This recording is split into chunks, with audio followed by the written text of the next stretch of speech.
Bonjour, bonjour, j'espère que vous allez bien. Moi, je vais super bien comme d'habitude. N'oubliez pas de partager, de liker et de vous abonner surtout. Mettez le pouce en l'air pour encourager les histoires d'Akuma. Alors, aujourd'hui, on va parler de l'histoire d'Anaïs. Alors, si vous avez des histoires à raconter, n'oubliez surtout pas de me les envoyer au numéro qui s'affiche ci-dessous. Alors, comme je disais tout à l'heure, aujourd'hui, on va parler de l'histoire d'Anaïs. Anaïs était une femme hyper belle. Le genre qui ne passait pas inaperçu. Anaïs, sur son lit d'hôpital, c'est elle qui raconte l'histoire. Et dit, elle était le chouchou des hommes. Elle ne pouvait pas passer à gauche, passer à droite, sans être interpellée.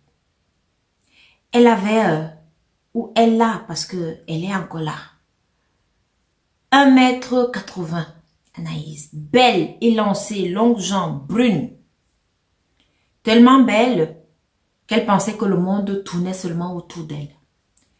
Tellement belle et qu'elle se disait que non, la vie est tellement belle. Mais pourtant, la vie a des pièges. Il faut être sage. Anaïs, c'était pas ça son problème. Comme elle était belle, c'est aussi comme ça qu'elle avait des hommes qui traînaient à ses pieds. Anaïs, pour elle, c'était une vie. Elle se disait que non, le jour qu'elle va vouloir se stabiliser, elle le fera. Elle n'avait pas encore trouvé quelqu'un qu'elle aimait vraiment. Alors, un beau jour, Anaïs tombe sur un monsieur. Le monsieur lui dit que non, il l'aime et tout. Le monsieur, il avait bougrement d'argent. Pour vous dire que c'était pas n'importe qui s'approchait d'Anaïs. Non. Tellement elle était belle. C'était des voitures qui garaient. Des gens se bousculaient. Anaïs, elle acceptait. Mais parfois, ça ne lui disait rien. Elle n'acceptait pas. Mais alors, un beau jour, comme je disais tout à l'heure, elle a accepté ce monsieur. Le monsieur, il est bien connu dans le pays natal d'Anaïs, que je vais taire le nom, parce que je ne veux pas le problème. Et le monsieur, il a bougrement d'argent. Il a commencé à sortir avec Anaïs. Anaïs sortait avec le monsieur, elle savait que c'était son copain. Ils ont fait 2 ans ensemble, Anaïs et le monsieur. Alors, Anaïs, après les 2 ans de relation, ils étaient toujours en relation. Elle a commencé à avoir des vertiges tout le temps. Elle avait des maux de tête, elle avait des vertiges, elle avait des vomissements. Elle se disait que non, peut-être qu'elle est enceinte du monsieur. Non, Anaïs n'était pas enceinte. C'est comme ça qu'Anaïs se lève dans un beau jour et dit, non mais là, je suis fatiguée, je vais aller à l'hôpital. J'ai fait tous les tests de grossesse, moi je suis pas enceinte. Mais qu'est-ce qui ne va pas? C'est comme ça qu'elle s'en va dans l'hôpital. Arrivée à l'hôpital, on lui fait tous les tests possibles. Parmi lesquels, le test de la maladie du siècle que vous connaissez. Alors, on lui fait ce test-là. Il sort positif. Anaïs me pose les mains sur la tête. Comment ça? Comment je peux être infectée? Je n'ai que connu ce monsieur. On a 2 ans de relation jusqu'à aujourd'hui. Malgré tous les hommes qui étaient à mes pieds, là, je ne voulais pas. Je suis avec lui. Anaïs dit, non, ça ne peut pas être vrai. C'est pas moi. Ça ne peut pas être moi. Moi, la jolie dame, là, la belle dame, là, que lorsqu'elle se regardait à travers un miroir, elle disait toujours que oui, je dose, comme on dit. C'est comme ça qu'avec cette nouvelle-ci, Anaïs, elle est rentrée chez elle. Elle a d'abord pleuré parce qu'elle n'en croyait pas ses oreilles. Elle est repartie le lendemain dans un autre centre hospitalier. Elle a refait le même test, c'est sorti positif. Anaïs a dit, c'est pas vrai. Alors, elle est rentrée de là. Elle a appelé son copain. Elle a dit à son copain, est-ce que je peux passer? Elle est passée. Elle est allée chez le monsieur. Quand elle arrive là-bas, elle est en pleurs, tout en pleurs et tout. Elle dit au monsieur que, mais pourquoi tu m'as fait ça? Pourquoi tu ne m'avais pas dit que tu étais infectée? Pourquoi tu m'as fait ça? Pendant 2 ans, on était ensemble, je sais que tu es mon cas et tout. Tu es malade, tu me dis pas que tu es malade. Le monsieur lui dit que non, bah, tu sais, c'est une maladie comme toutes les autres. Écoutez bien ce que le monsieur lui dit. C'est pas croyable. Certains hommes ici dehors, Non, mais c'est une maladie comme toutes les autres. Bon, c'est comme la fièvre typhoïde ou alors c'est comme le paludisme et tout. Anaïs dit au monsieur que non, c'est pas comme de la fièvre typhoïde, ça peut pas être ça. La fièvre typhoïde, tu peux prendre les médicaments et puis tu guéris, mais ça, tu ne guéris pas. Tu ne guéris pas. Et ça, je dois faire attention à ce que je mange. Dans mon hygiène alimentaire, je dois changer tout. Anaïs n'en revenait pas. Le monsieur, tout ce qu'il a trouvé à dire à Anaïs, c'est ce que je viens de dire tout à l'heure. Non, ne t'inquiète pas, c'est une maladie comme toutes les autres. Donc lui, il s'en foutait carrément. Il s'en foutait carrément. Et ce sont, entre parenthèses, ce sont les gens le genre de comportement que les gens qui ont été infectés parce qu'ils avaient l'habitude d'aller comme ça avec les filles sans se protéger. Alors, c'est la conséquence. Quand tu vas comme ça chaque fois avec les filles sans te protéger, la conséquence de ça, c'est qu'un jour, tu vas attraper une maladie sexuellement transmissible. Et c'était ça. C'est pas la faute à la personne. Hein. Maintenant, tu vas donner à l'autre. Tu sais que tu es comme ça, mais tu donnes à l'autre. On revient donc à l'histoire. C'est comme ça qu'Anaïs dit donc au monsieur que bon, là maintenant, pour que je ne fasse pas du scandale, parce que le monsieur, il était connu dans la République. Il est connu dans la République. Tu dois me dédommager. Parce que je ne sais pas qui va me prendre dans cet état-ci. Et tu le sais très bien. Que nous sommes en Afrique, nous ne sommes pas en Europe comme les autres.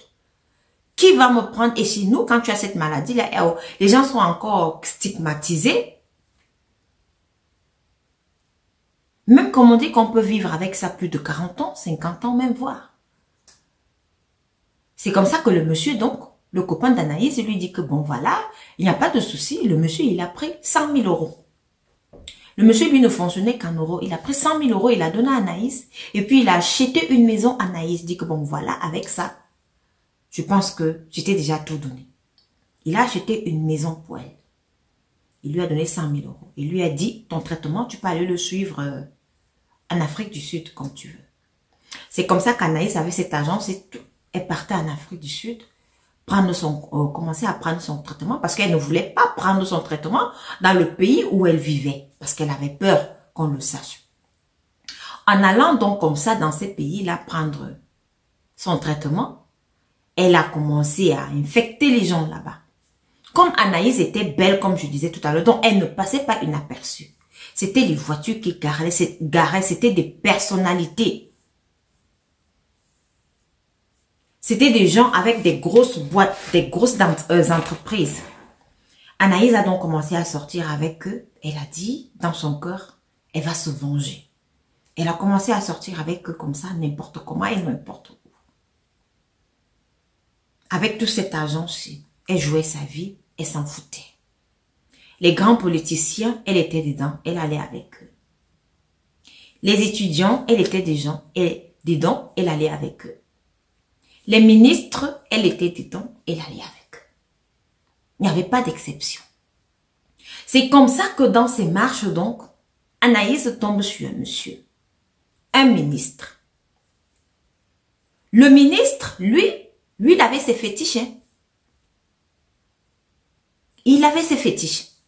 Donc, le ministre était blindé le genre où, s'il tombe sur une femme qui a la maladie du siècle, HIV, son corps va se sentir bizarrement.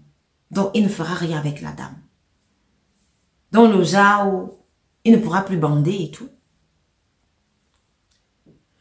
C'est comme ça que il a donc dragué Anaïs. Ils ont commencé leur relation et tout. Au moment de passer donc à l'acte, sa boutique là ne s'ouvre pas. Donc, ça ne se lève pas. Le bâton de sa boutique ne se lève pas. C'est comme ça que le monsieur, le ministre, dit donc à Anaïs que, tu sais quoi, toi là, tu es malade. Anaïs le regarde comme ça et dit que, mais comment celui-ci sait que je suis malade? Il dit non, tu es malade. Mon corps, il fait un genre.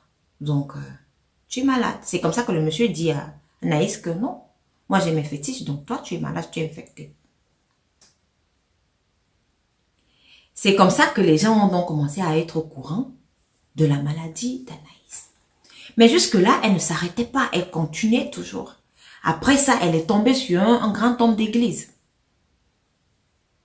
Elle a commencé à sortir avec le monsieur et tout. Le monsieur, il avait dragué. Mais elle a commencé à sortir avec lui. Jusqu'à avoir des rapports avec lui. Elle se disait qu'elle avait des rapports avec lui. Écoutez bien l'histoire. C'est comme ça qu'elle est donc tombée amoureuse de ce monsieur-là. De cet homme d'église-là. Elle était tellement amoureuse de lui. Elle lui disait tout le temps que je t'aime. Je suis amoureuse de toi. C'est comme ça que le pasteur là lui dit alors que non, je ne peux pas t'aimer. Moi j'ai ma femme et mes enfants, je peux pas. Anaïs qui dit au pasteur que non, donc tu es venu me draguer, tu savais que tu avais ta femme et tes enfants, et tout ce temps si on couche ensemble. Le pasteur qui dit à Anaïs que non, moi je peux pas coucher avec toi, tu es malade, c'est vrai. C'est moi qui t'ai dragué, c'est moi. Mais j'ai pas couché avec toi. J'ai pas eu des rapports avec toi. Anaïs dit quoi? Mais on a eu des rapports tout le temps. Le monsieur dit à Anaïs que non. C'est pas avec moi. C'était avec mes esprits que tu avais tes rapports. Je vous dis, le dehors, il est risqué. L'Afrique a un incroyable talent. Je vous dis ça ici tout le temps. Des histoires vraies. C'est comme ça que le pasteur dit à Anaïs que non. Ce sont les esprits que j'enlève sur mes fidèles là, les mauvais esprits là. Ce sont eux qui ont pris mon corps et ils ont couché avec toi. Donc c'est pas avec moi. Parce que toi tu es malade. Entre parenthèses, il y a des pasteurs ici dehors. Hein. Il ne marche jamais un, il marche toujours deux. Tu ne sais pas comment le pasteur là est, ce qu'il fait.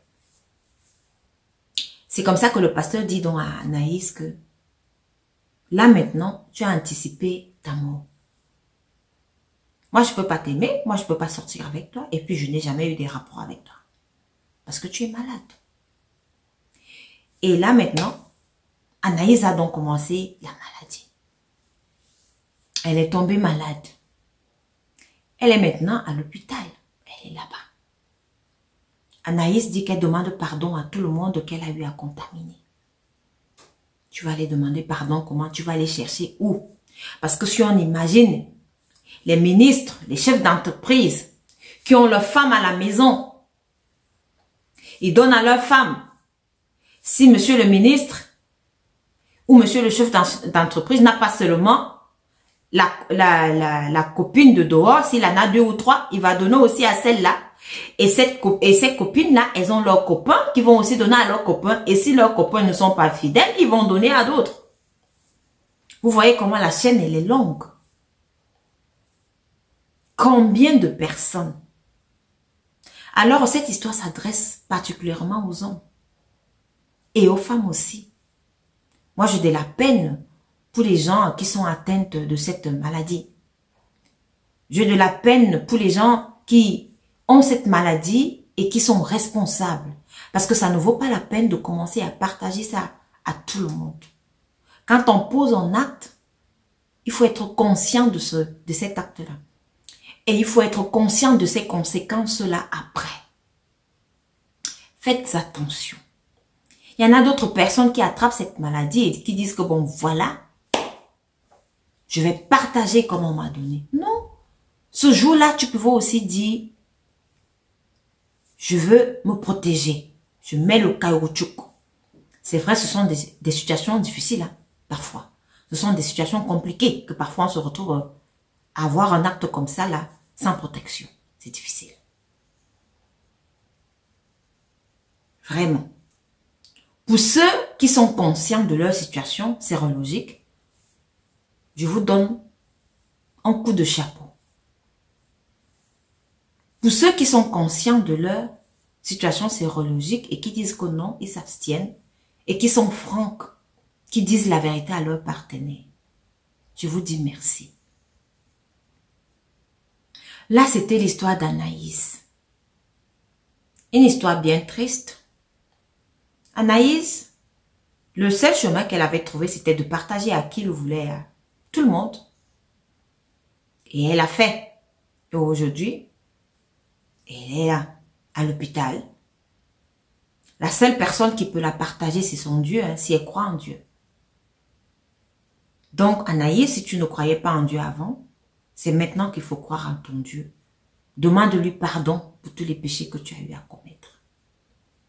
Pour tous les torts que tu as eu à faire aux autres. La morale de l'histoire, soyez conscient de vos actes et soyez responsable de vos actes. Lorsque vous posez un acte, sachez que cet acte-là peut avoir des conséquences positives ou négatives. Merci de m'avoir écouté et rendez-vous à la prochaine vidéo.